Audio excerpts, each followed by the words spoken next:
কাকড়া ছিল একটা, ওটা পালিয়ে যাচ্ছিল, তার জন্য ব্যাগ দিয়ে চাপা দিয়ে ধরছে ছেলে। দেখে আবার যাবি নাকি মাছ ধরতে? মাছ কাটতে বসে গেছি, কি করবো, এতগুলো মাছ তো কাটতেও সময় লাগবে বলো। আমার মাছ রান্না করা হয়ে গেছে, আর আমার জন্য একটা মাছের লেজ আর কি রেখে দিই।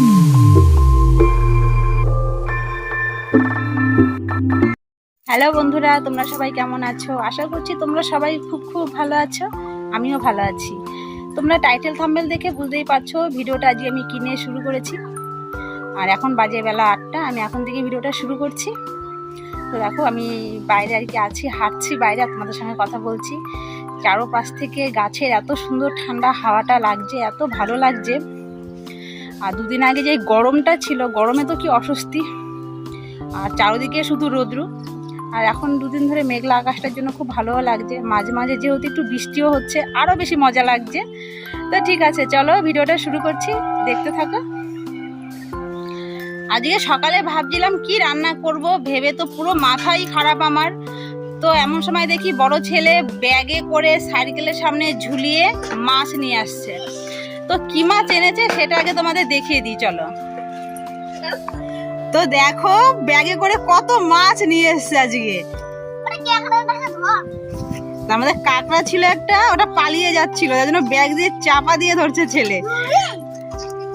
দেখে আবার যাবি নাকি মাছ ধরতে? কে ধরছিল মাছ? দাদু মাছ ধরছিল। তো ওর দাদু মাছ ধরেছে, তো দেখো কত মাছ পাঠিয়েছে, এখনো মাছ ধরছে। তো ঠিক আছে চলো, মাছ কাটতে বসে গেছি, কি করবো, এতগুলো মাছ তো কাটতেও সময় লাগবে বলো, যার জন্য মাছ কাটতে বসে পড়লাম। মাছ কাটার পরে বসে পড়লাম মাছটা ধোবার জন্য।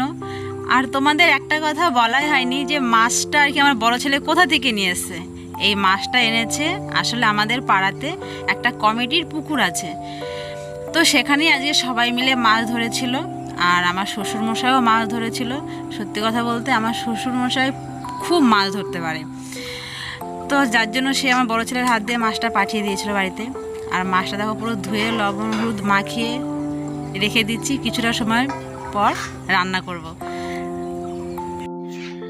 এই দেখো আমার মাছ রান্না করা হয়ে গেছে, আর এখানে একটা মাছ ভাজা পড়ে আছে। মাছটা যখন কেটেছি, কি মাছ কাটছি কত মনে হচ্ছিল, আর রান্না করার পর দেখো মাছ অল্প হয়ে গেছে। কেন হয়েছে জানো?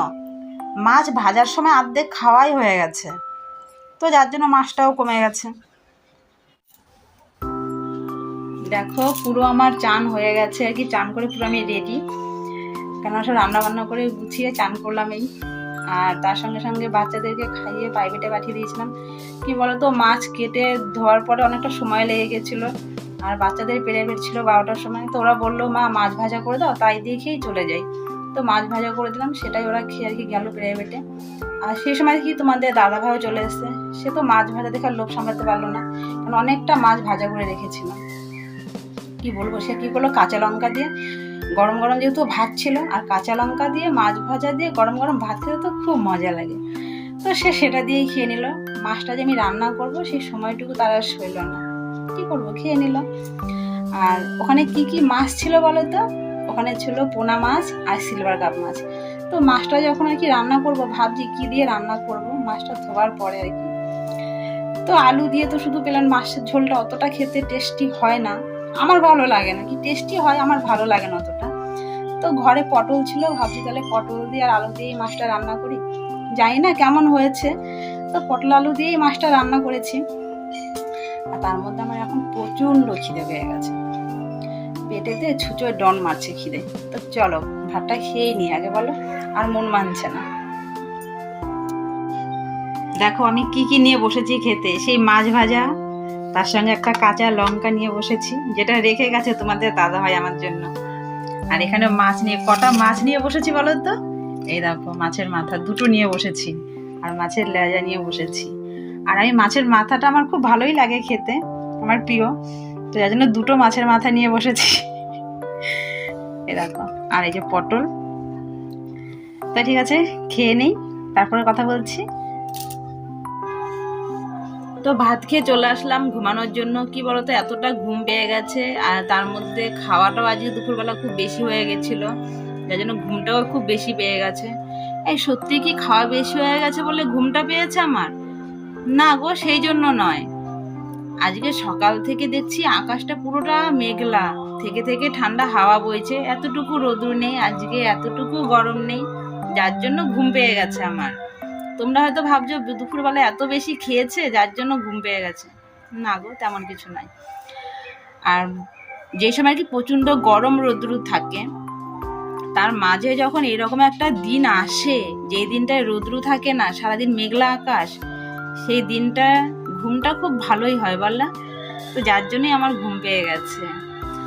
আর তোমরা তো জানোই যে আমাদের এখন আর কি মাঠের মাঝখানে বাড়ি, যেহেতু আশেপাশে খুব কম বাড়ি, অনেকটা দূরে দূরেই বাড়ি।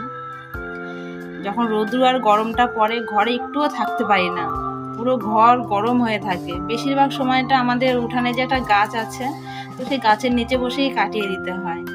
তো কিছু করার নেই, থাকতে হয় এরকমভাবেই বাচ্চাদেরকে নিয়ে। আর তোমাদের আজ একটা কথা বলা হয়নি এখনো, যে কিছুদিন আগে তোমাদের একটা ভিডিওতে আমি শেয়ার করেছিলাম আমার এক পিসি শাশুড়ি মা মারা গেছেন। তো তারই আজকে কাজ, তো রাত্রেবেলা একটু রামায়ণ দেবে, তো বলে গেছে যাবার জন্য। তো বাকিটা সেখানে গিয়ে তোমাদের সঙ্গে শেয়ার করব, তোমরা দেখতে থাকো। তো চলে আসলাম রাত্রেবেলা পিসি বাড়িতে। এবার কি বলো তো, আমার আসতে একটু দেরি হয়ে গেছে ছেলেদেরকে নিয়ে, কেননা বড় ছেলের পরীক্ষা, তো যার জন্য আমি একটু দেরি করেই এসেছি। আর আমার শ্বশুর শাশুড়ি আগে চলে এসেছিলো, আর আমি একটু পরেই এসেছিলাম। তো এখানে বসে গান কীর্তন শুনলাম কতটা সময়, শোনার পরে তো এখানেই আবার রাত্রেবেলা খাওয়ার ব্যবস্থা করেছিল, তা বলেছিল যে এখানে খেয়ে যাবে। তো ভাবছিলাম যে কি করব। তো বড় ছেলে বেশ কিছু সময় থাকার পরে বলছে, মা কালকে সকালে তো পরীক্ষা আছে, তাহলে চলো আর রাত করব না, কেননা রাত অনেক হয়ে যাবে। তো আমরা মামি আর দুই ছেলে মিলে, আমার শ্বশুর মিলে সবাই মিলে একসঙ্গে খাওয়া দাওয়া করলাম, করার পরে বাড়ি চলে এসেছি। বন্ধুরা, ভিডিওটা আজকের মতন এখানেই শেষ করছি। তোমরা সবাই ভালো থাকবে, সুস্থ থাকবে, আর আমাকে একটু সাপোর্ট করো। ভিডিওটা ভালো লাগলে একটা লাইক করে দিও।